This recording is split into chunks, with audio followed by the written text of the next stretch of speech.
Episode 107 of the British Broadcasting Century is on the BBC's critics, on air that is, and comedy in later years, but previously on the British Broadcasting Century.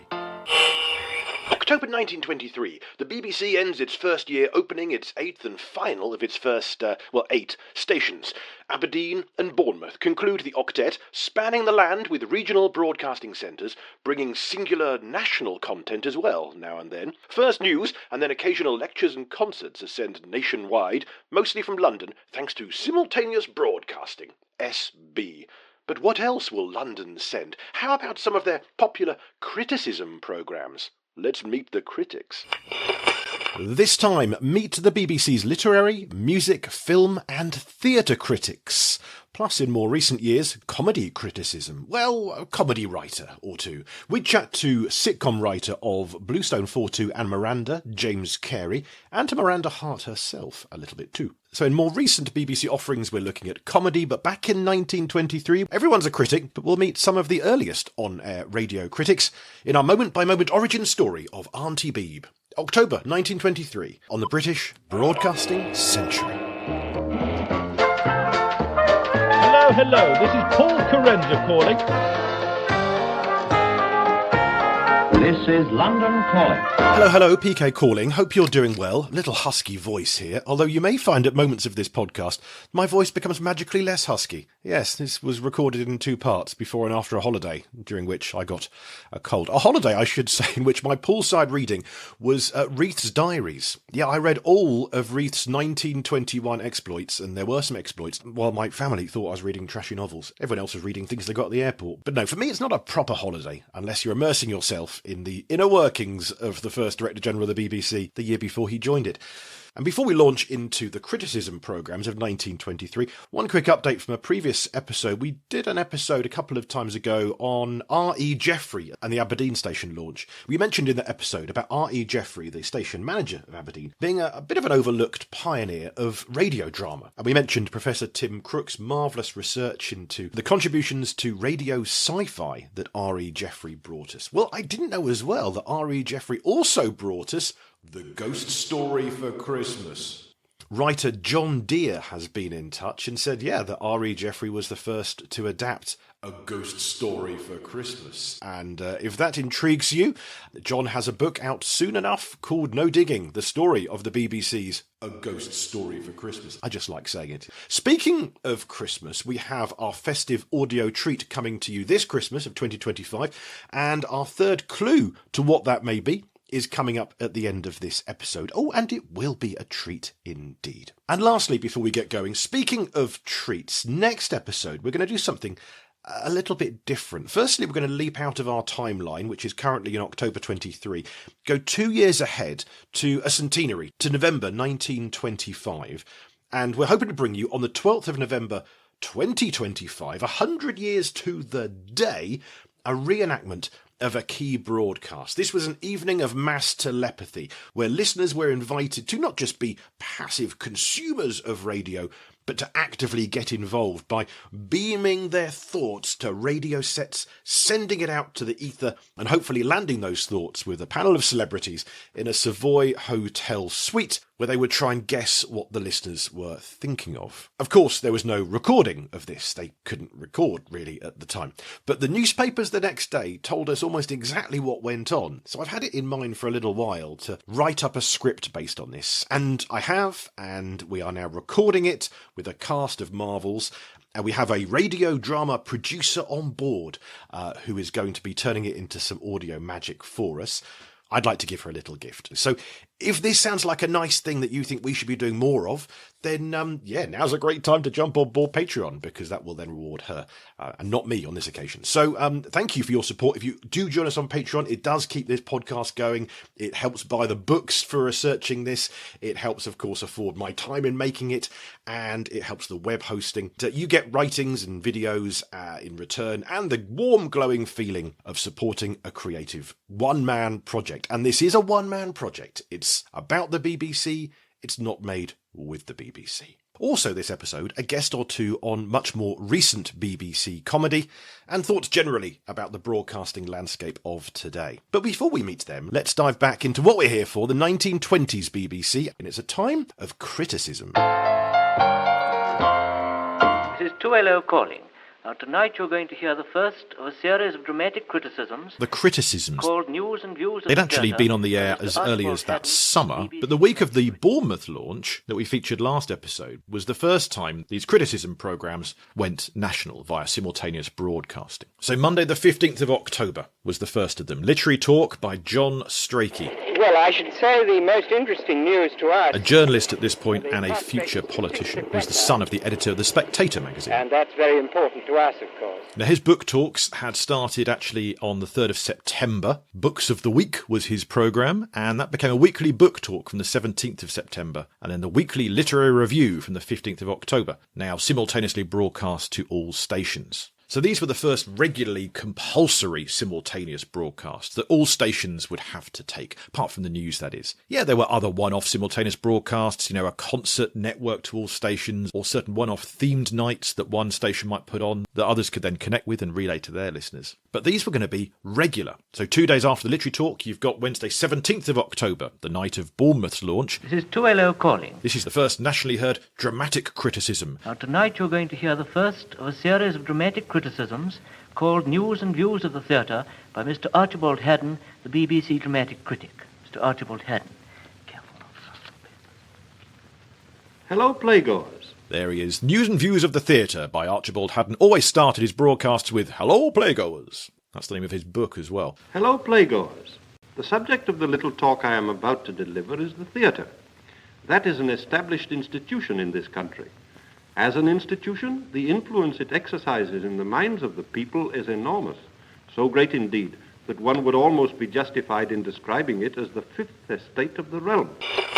So these were now called the Weekly Dramatic Criticism. It had first begun on the 8th of August on the London station. But yep, now it's national. And it was heard as part of the Bournemouth station's launch, as you'll have heard last episode. The next night, Thursday 18th of October, a similar programme, but now it's music criticism from Percy Scholes, the BBC music critic. He'd been on air doing these, the very first of the weekly criticism shows. 14th of June he kicked off on 2LO London. But now, once again, London was taking over the national airwaves with his musical criticism programme.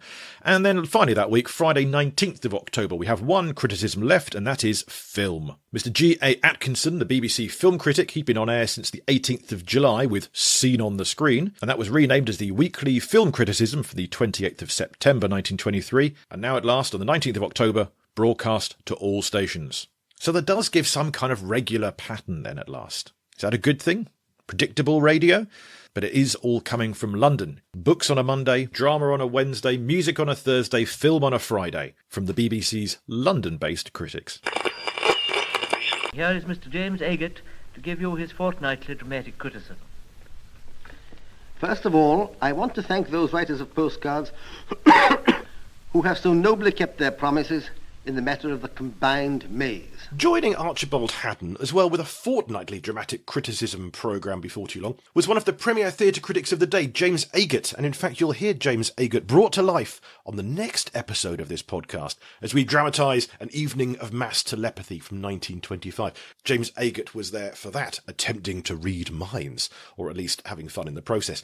But long before that, he was one of the drama critics of the BBC. I think you will be interested to hear that the humbler portions of the house are handsomely filled at every performance.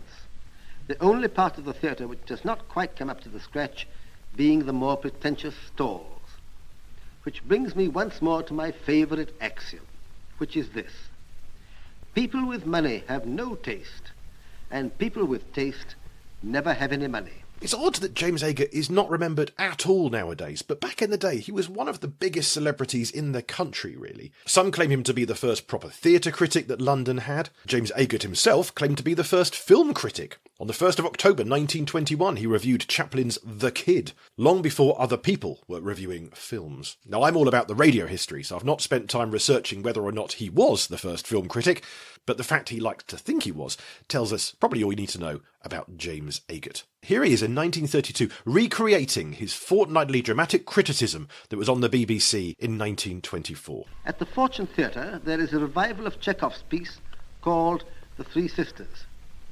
Here is something for people who know how good their own judgment is, who will not be browbeaten out of their honest liking for a strange new play because so few seem to agree with them, because it is not the fashion, because it is done maybe in a half-empty house. Some of these critics made it to the pages of the Radio Times, including the first issue. Film critic G.A. Atkinson is in the Wireless Wisdom section. The excess of sentiment in American films springs from the absence of sentiment in American life. While BBC music critic Percy Scholes is quoted, "If I were a millionaire, I'd have a first-rate private band instead of an alarm clock." Yeah, nice idea, but will they stand there all night, waiting, watching you sleep? It does not hold up to scrutiny. Sorry, Scholes. Also, you meant to be the BBC music critic. All you got there is a weird idea of having a band waking up every morning. It's a bit odd. Archibald Haddon, the drama critic, also got stuck in with the battle between theatres and broadcasters. He quoted on air a letter from a John Drinkwater saying, "Since I have always believed that plays ought to stand reading as well as acting, broadcasting of plays in itself ought to be a good thing for dramatists, apart from any indirect influence it may have upon theatre attendances." So till now, the BBC argument has been that it wouldn't affect theatre audiences. Archibald Haddon saying it might affect theatre audiences, but it's worth it, because radio drama offers something different. And not just radio drama. The Birmingham Daily Gazette on the 8th of October 23 said, "Seeing by wireless was mentioned by Mr. Haddon as an ultimate development of the science. This was called television. He had a vision of a time when theatres, the concert's edifice, would no longer be necessary for the presentment of plays." Yes, this was called television. What an idea. In October 23.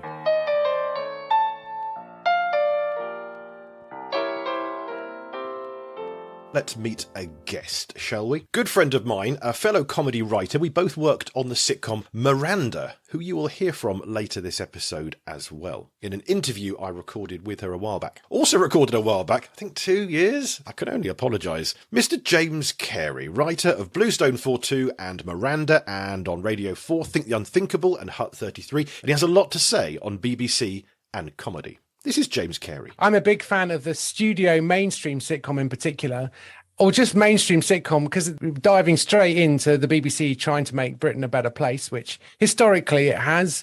Whether it does it now, I don't know. I think it's trying. But nothing brings our country together like a sitcom. You know, Only Fools and Horses matters, doesn't it? I mean, that is the great sitcom of the English language. Is Only Fools and Horses. It won Britain's best sitcom 20 years ago. I don't think anything's come along which would make us knock that off the top spot. I recently showed my son his first bit of Only Fools and Horses. Of course, nowadays with the youth attention span, I didn't show him a whole episode. I just showed him Del Boy falling through the bar. That scene. And we did the chandelier one as well, actually. And in both cases, we had that. It was magical to see someone who had never seen that scene before. It's almost hard to contemplate that someone had never seen it before, and to even pause it and say to him, like, what happens next? And he's thinking, he's going to spill the drink down him. The woman's going to come over and slap him in the face. And you go, no, you didn't see this coming. You're watching. Exactly. It was a beautiful. Oh man, you play clips to your kids too, do you? Of course. Yeah, man. I'm mine are old enough now to wean onto particular episodes of Blackadder as well. So I'm currently, completing their comedy education. And when you go back to some of those shows as well, you just think, oh my goodness, there are a lot of references in this show that I do not particularly want my daughters to be picking up. So yeah, it's always a bit of a mixed bag looking back, but it is what it is. My wife recently showed our kids Victoria Wood, Julie Walters' Two Soups. Yeah. Because it's funny, not knowing that it ends on rather outrageous swear words as Julie Walters insults the customers. So yeah, it really is. It's a poor finish to an epically long, painful sketch. Yeah. Are you ready to order? Two soups. And the way she walks back, so slowly, is just beautiful. Amazing. It's beautiful. Yeah. I hope we have the attention span to make sketches like that in the future that will allow for that time. Well, I mean, YouTube and stuff, they're always expanding the length of stuff. And now the amount of stuff on YouTube that's 40 minutes plus, an hour plus. I think in a way we do have an attention span for stuff that keeps our attention. And an awful lot of stuff is probably found wanting. And a lot of old stuff, you go back to it and look and just think, wow, this is slow. Part of it is just the grammar of television has speeded up a bit, but partly it's just like, yeah, this is a bit boring. This probably could have been better, but that's okay. Not everything can be fools and horses. And some of those episodes are probably not very good. So while we're talking about sitcoms, here is a brief interview I recorded a few years ago now for another podcast I made called The Heptagon Club. So if you ever listen to that, you'll have heard this already. But if you haven't, I think you're in for a little treat. Some behind the scenesiness of our sitcom that I worked on as a writer, as did James Cary. But of course, it's star writer, it's star performer. The star generally is Miranda Hart. Ooh, trade secrets. Are any of the fun things that happened in the show happened in reality? Or can you not tell us? Or are there similar things that you go, oh, that happened once and I'm going to change that to that thing? There were some things. I tell you what happened, and it happened to me the other night as well. But instead of laughing about it, I got really cross. You know a shower hose that you can have over the bath? And you have one of those handles where you either turn it so that the water comes through the bath tap. Oh, yes. Or then you, like a handle, and you turn it and it's on the shower hose. And it was on the shower hose when I thought it was the bath. So I turned the bath on straight, and the shower hose just went everywhere and sort of like a sort of rampant snake. I was going to say ejaculating snake. You could say and that. I really shouldn't have ever said that's what I was going to say. I like but the fact that you've said it I've anyway. said it. That's good to know. I've said it. That's good to know. Yeah. See, I am really actually very edgy in real life. Clearly. That's my edgy comedy. Yes. So that happened, and I wrote that into series 2, and it happened the other night, and I got really cross because there's water all over my paint in my bathroom. It's never as fun in reality, is it? No. It's when you do it on set and there's a crew there to help you out. And I did get locked in a park once, and that was in series 1, and had to squeeze out of a small gate. But in the sitcom, I was just in a bra, so I sort of sitcommed the reality. Okay. So that's what it is, really. It's sitcomming what actually might happen. I see, because you think it was funny anyway, but just to make sure, But there are often... Oh, and being called Sir happened. Really? Less now, luckily, but it does happen. And then I got accused of that being ridiculous, as if anybody... and misogynistic, as if any woman would be called Sir. Do you Not reckon quite over that yet. Do you reckon that someone out there, when they saw that on TV, go, oh, I did that, there you go, it was me. That was it. No, because there's been more than one. Really? But yeah, it regularly happens. No, but I was thinking the other day how I had an M&S, well, about 3 years ago, an M&S 3 for 2 sticker stuck on my breast. But I never found a place... Not deliberately? No. Right. And no one told me. I was in a meeting. Oh, no. But I never found a place for that in the Miranda world. I don't think it would have read on television. No. But that sort of thing happens That sort to of me. thing does happen. Why are you not telling me that it says 3 for 2 on my breast? There's this kind of grammar of situation comedy that it's just the permanent act too. You just go round and round and round. Nothing changes of any significance. And it's just kind of comforting, really. It's really interesting now. I'm talking to a lot of wannabe comedy writers, and they all want story arcs. They're all talking about story arcs. And the thing I always want to say to them is, that's a movie that you're thinking of, and you've got a hero's quest going on, and that's completely fine. But that is a movie, that's a novel. And so people have a bit of a hard time working out what a sitcom is, that the sitcom is just the permanent cycle round of characters trapped in a situation. Whereas I think people want to go, well, how did they get trapped there and how did they escape? It's like, well, I don't care really. It's like, because in a way, that's not how life is. I think that's why fundamentally I love sitcom, is because although it's contrived and a bit goofy, it is a better description of life than virtually any other genre, because you just have the same conversations with the same people again and again and again and again and again, and they don't change and you don't change, and you keep making the same mistakes again and again and again, and around and round we go. It's like the human condition. The problems we face now are the same problems that we've been facing for centuries. You know, how do we coexist? How do we get along? How do I get what I want? And all that sort of thing. Yeah. How do we live now? And I think weirdly, this morning I was writing, I write a weekly newsletter. Like everybody, I've got a Substack with the hope that it'll make me rich one day. And I've been writing about some parables of Jesus.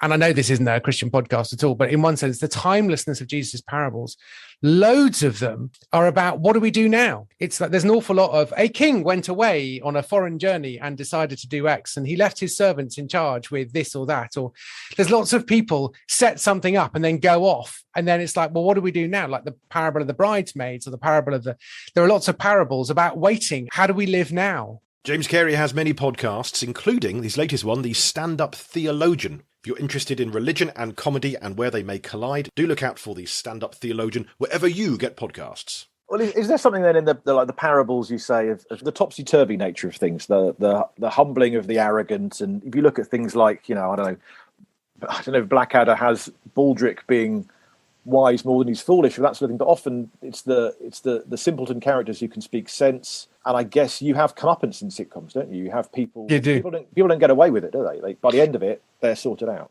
Yeah, they are intensely moral sitcoms. I don't think you can have a nihilistic sitcom. I think people have sort of tried that. They may have been culturally admired and maybe even given awards, but nobody wants to watch them.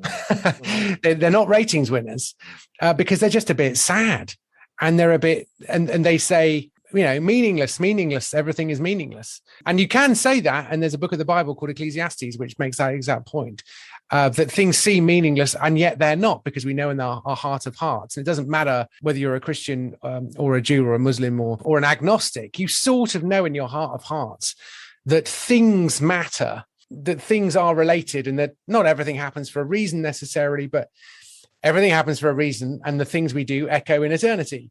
A sitcom is a very, very condensed version of that. But having said that, you do get long-running things which are very distressing to watch because you don't see evil get its comeuppance until season 6 or whatever it is. So in a way, you've got to hold your nerve on those big, long, epic stories, which also, are great. They have their place too, but they don't give you that cathartic release and the reassurance that you get from just watching an episode of Friends, where the people, that what Joey is proposing can't work, and you're going to enjoy him finding out how it's not going to work, and it's not going to be in the way that you'd necessarily expected. And, lies are exposed, the proud are humbled in sitcoms, and we find that very exhilarating and right and necessary. So I think they're really healthy things. But then again, I would say that, wouldn't I? Because I'm a sitcom writer. That is true.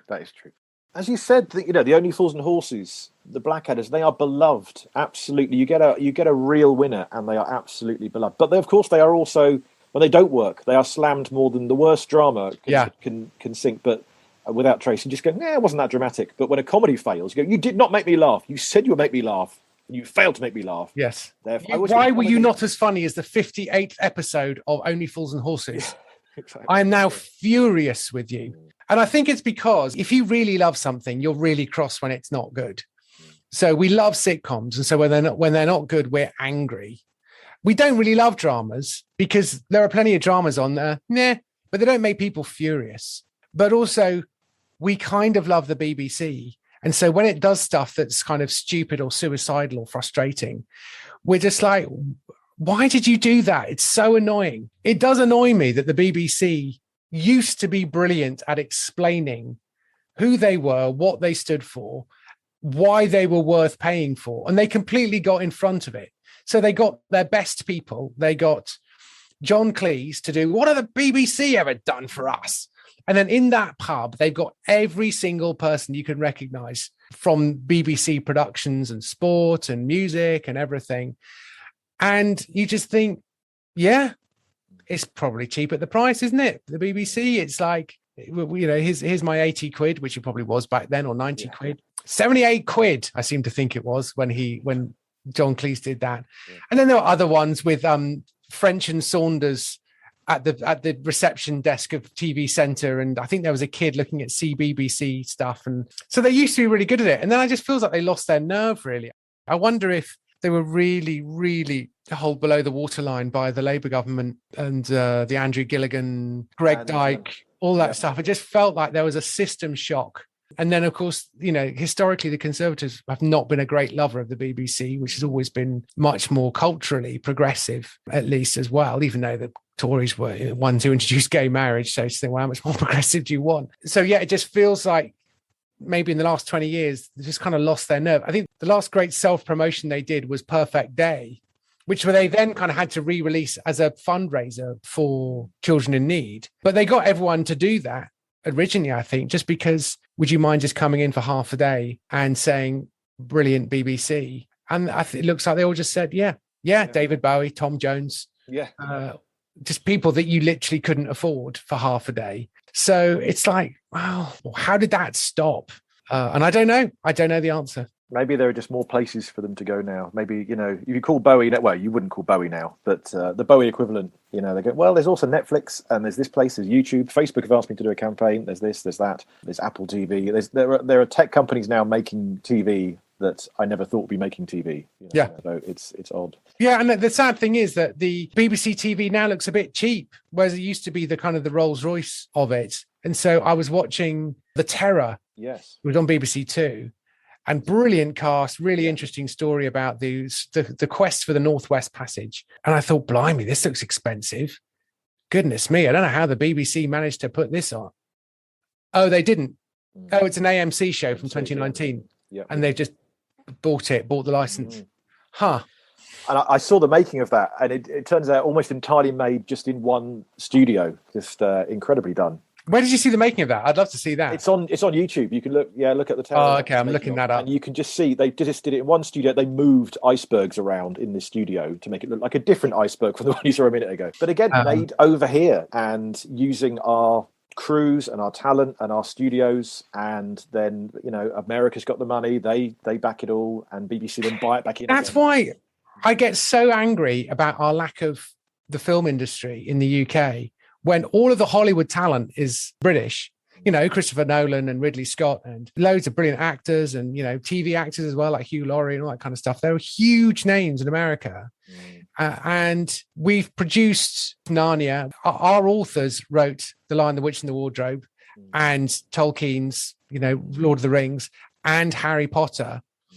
And it's like, oh, well, obviously, we can't make those movies because we can't finance them because there's no significant financial center anywhere in the UK. Oh yeah, except London, the great financial center of the world, probably in the top 3. I simply can't understand how these things can't be lined up. But they'll film them in Bracknell Forest, and it's all done here. But and somehow the money all ends up probably in a hedge fund in Phoenix, Arizona. You know what I mean? It's like how, what? Oh, okay. The other day I was slightly ranting about iPlayer. It used to be a decade ahead of all the competition. It was so good in comparison to everything else. And then it just feels like it just stayed where it was. And Netflix has just come in and just hoovered up absolutely all of that. And Netflix bet the farm on House of Cards, a remake of a show from the BBC. Yeah. It's like the BBC sort of keep having to give away everything that they make to create a bit of competition. And then they are sort of hoisted by their own petard. And this, and you can hear me getting stressed and angry about it because I fundamentally care about the BBC, even though I have theological objections to the license fee. I kind of love it because it's the sort of thing that it's an anomaly. Once it's gone, it's gone. You could never reinstitute something like that. If you own a TV, you have to buy a license. What? How does that work? It's just like, you don't need a license to own a washing machine. So I think that's Jeremy Paxman's point, wasn't it? It's like, what a bizarre pre-war stipulation. And of course, you've gone into that in your podcast, but it's an odd quirk how just one or two, we recreated entirely the parliamentary debates of how that came about. And it's odd that it's just one postmaster general going, well, this seems to be the only way we can make this happen. Everyone's just going to have to pay a license. If you have a radio, you're going to pay a license. And that way that will fund people to make the stuff. And then, of course, TV came along and ran with that particular business model. But 100 years on, I don't think we've necessarily landed on one that makes everyone happy. Well, I guess the mobile phone companies have to pay a license to use the airwaves. And that's just a given. Like, who says? Why did the government get to charge O2 £15 billion every 8 years or whatever it is? What? Because they make squiggly lines in the air and the government charge you for that? what? That doesn't make any sense. But apparently it's fine. So, I mean, the whole thing's a little bit arbitrary, isn't it? We must conclude on this rather somber assessment of the situation. No, well, again, it's just because we love it. We love it, and we hope for its future. On which then, here's a question I've wanted to ask guests, and I've never yet asked, and I think you're the person because I don't know if the word opinionant is a person, but if you are an opinionant, you are ready and willing. So, if you were Director General of the BBC, what would you do? I would make less television. I wouldn't bother with daytime television. I just don't think there's any point in making stuff for daytime because the commercial sector do all of that perfectly fine. So I wouldn't bother trying to compete with ITV, Channel 4 in the day. Let them have it. Reruns of good stuff in the daytime. Do less, do better, pay better. That would be my way of going. And that's what Netflix do. They don't, they've got a big catalogue now, but they didn't. But just go big. Make some bets and stop trying to please everybody, even though it is everybody's. But yeah, I think that would be and sort of trust creative people to get on with it. But I guess, easier said than done, isn't it? I remember, was it John Lloyd saying that when he produces comedy, his main thing is to just get out of the way, just get the right people in place and then let them get on with it and don't get in their way. And it seems to have worked. Yeah, it does. It did for John Lloyd. It did for John Lloyd, certainly. Thank you, James Cary, future Director General. We look forward to your era. What a glorious reign that will be. It's going to be marvellous. What a great fortnight that will be. Lastly, this episode then, I've been giving you weekly clues to a festive audio treat we have lined up for you. And you've had clues 1 and 2 over the last couple of episodes. So, clue 3, about time 2. Well, you've had your clue, so another one next time. Yeah, clue 4 awaits you. I hope you're making a note of these. Thank you, James Cary and Miranda Hart, and you for listening. Next episode, of course, we're leaping ahead for 1 episode only to November 1925 for our audio drama, An Evening of Mass Telepathy. Don't miss it. And do try and listen if you can on the day of release. That's where you get the full centenary experience. Do support the podcast if you would like. Patreon.com/Paul Carenza. All helps keep this podcast afloat. And do share the podcast if you like it. It's a one-man band. We need all the help we can get, to be honest. Rate and review us if you like. Find us on X, Blue Sky and Facebook. Come and see me on tour, by all means, an evening of very old radio. And indeed, just announced Leicester Comedy Festival next year. I'll be doing a brand new old radio show, 4 Monarchs and a Mic, the BBC's Royal Engineer, the tale of Mr. R.H. Wood, the engineer who brought kings and a queen to the microphone in the middle of the 20th century. I'll be doing that live at Leicester Comedy Festival on the 8th of February, and I'd love you to join me. It'll be the first time I'll be performing that show, which makes me excited and terrified in equal measure. Next time, mass telepathy. Will it work? Will it be a laugh? Let's find out. The British Broadcasting Century is a solo-operated podcast just run by little old Paul Carenza. Original music is by Will Farmer. Nothing to do with the BBC whatsoever. And all audio is so old it's beyond copyright. But we salute all who've made it possible over the years. Voicing it, recording it, preserving it. That's what we're here for. Do stay subscribed and informed, educated and entertained. And join us next time for an evening of mass telepathy on the centenary itself, 12th November 1925 to 2025, spanning this British broadcasting century.